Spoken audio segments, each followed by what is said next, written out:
If you are new to the channel, then subscribe the channel and press the bell icon for further notification. Okay student, welcome you all to this new lecture on gate electrical circuit. So today we will be solving 6 questions, question number 181 onwards, from 181 to up to 186. Okay, then let's try to solve these questions. Now if you see question number 181, a series RLC circuit has the following parameters: R this much, L this much. The Q factor of the circuit has resonance. Now you know Q factor. There are lots of formulas: omega 0 L by R. Q factor is in one cycle how much maximum energy can be stored divided by energy dissipated. That is the actual definition of Q factor. So if you derive it, it is this much: omega 0 L by R, or 1 by omega 0 C, or at resonance you will find in terms of bandwidth also. So for this you will stick to this. We will see in next questions. There are questions you will find because it is resonance chapter only. So it is omega 0 L by R. Then what is the omega 0? It is series RLC circuits. What is omega 0? You know, for series parallel both it is 1 by root LC.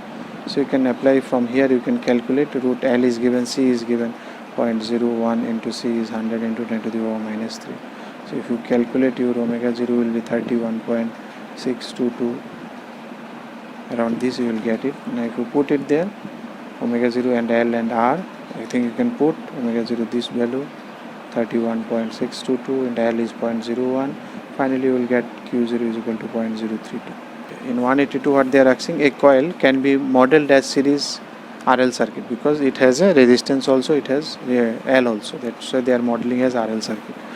It has designed for a high very Q performance for a very rated voltage and a specified frequency. High Q performance. Q will be high when omega 0 L is very greater than L. High Q means this one is very greater than L. If the frequency of the operation is doubled and the coil is operated at the same rated voltage, then the Q factor and the active power P consumed by the coil will be affected as follows. Now if you see, your Q factor will be obviously increased because you are increasing omega 0 by twice. So Q factor will be doubled. So Q will be doubled. So obviously it will be either B, C or D. A is already gone. So B, C, D. Now for power, because omega 0, you can see Z. Z is equal to what? R plus omega 0, J omega 0 L. But because omega 0 L has dominance, so you can say Z is nearly approximately equal to omega 0 L. Now because you have increased it 2 times, your Z is also increased by 2 times. Now because your Z is also increased by 2 times, your I will decrease by 2 times. I will be I by 2, half. Now because I has reduced, so power will be also reduced because power is I by 2 whole square into whatever R it has, very small, whatever R. So it will be 1 by 4 of that original I square R. So power will get reduced by 4 times as your current is got reduced.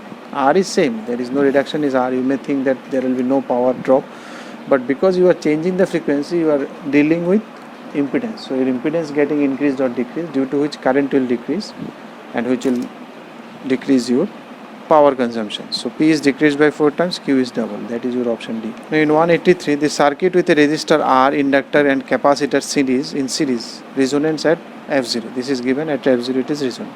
All the components value are now doubled. Find the new resonant frequency. So you can easily see, because all is doubled, so it will be also halved, because you see what is omega 0? Omega 0 1 by root LC. So if you doubled it, so it will be 2L 2C. So it will be 1 by 2 root LC. That is 1 by 2 of original omega 0. So this is omega 0 dash, if you say, that is multiplying with 2. So that omega 0, original omega 0, that is omega 0 is nothing but your frequency only, that is F0, 2 pi F0. So if omega 0 reduced, your F0 is also reduced. So your F0 will be F0 by 2. So this is again your option D. Now in 184, the current in the circuit is shown in the figure. So in 184, if you see, what will be the current? The current is shown. If you see L and C, both the voltages are 200. So you know the L, you know the phasor diagrams of this is, if this is my I, this will be VR, this will be VL, this will be VC. Because inductor current should lag, capacitor current should lead. So because it is of 200, this is also 200, so this and this will get cancelled. So if you add all these three, what is your overall voltage? 100 is equal to VR plus VL plus VC, vectorically. So this get cancelled because it is vector addition. You will get 200 cancel, just opposite to each other. So what will be your VR? That means your VR is equal to 100. That means you know the voltage across resistance, you know R, so what will be I? 100 by 20, that is 5 ohm. As simple as it is. That is option A. So you can see these voltages can be greater than 100 also. There is no issue. They both can be 1000 also, but they will cancel each other.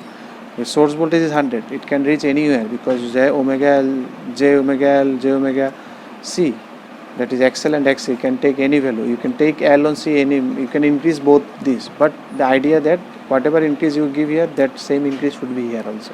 XL should be equal to XC so that it cancels every time. So that then your I will remain at same constant value 5 ohm. You can increase both but keeping balance in both.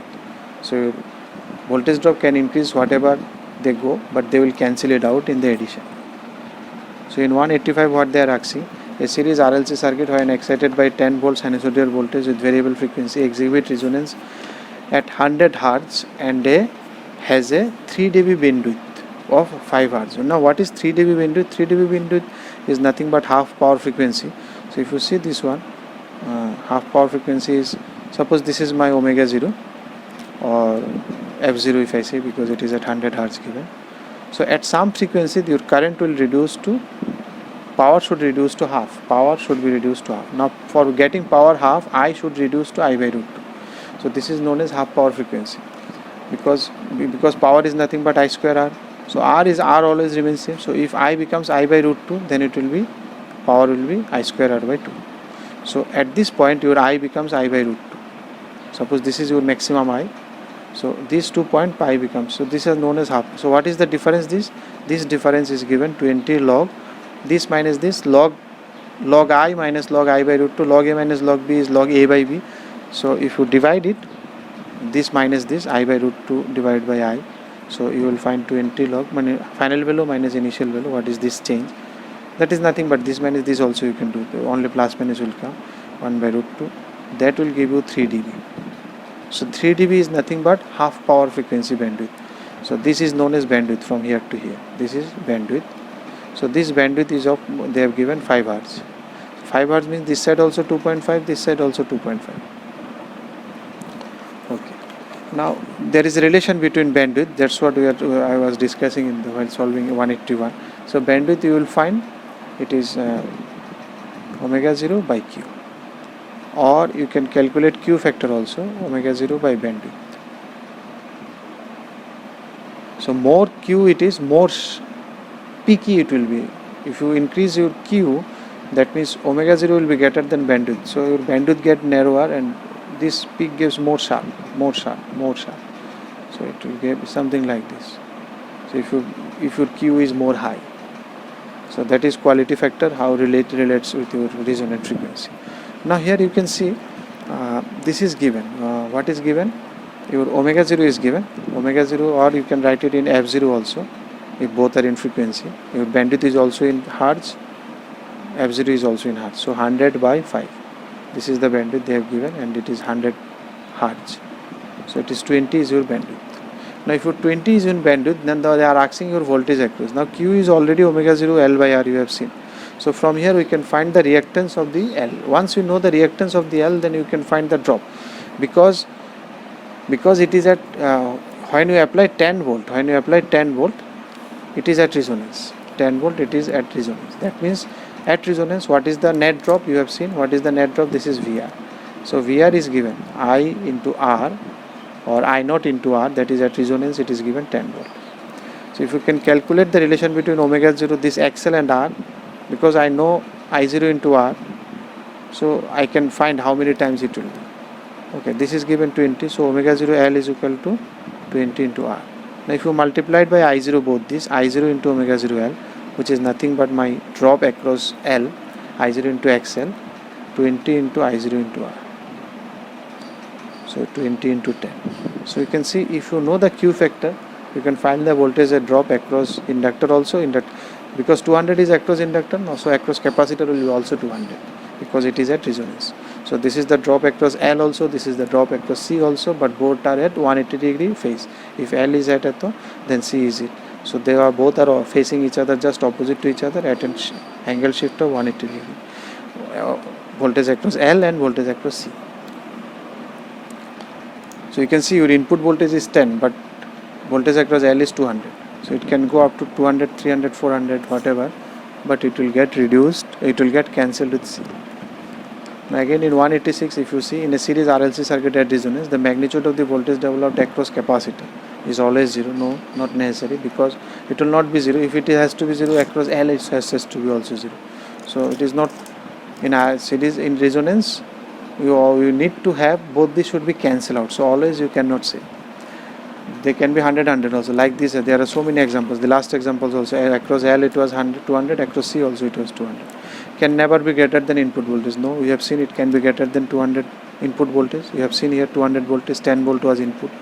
Can be greater than input voltage, however it is 90 degree out of phase with the input. Now this is the answer, because it is with the input voltage, because this is your input voltage, this is VR, this is also V also, because circuit is resistive.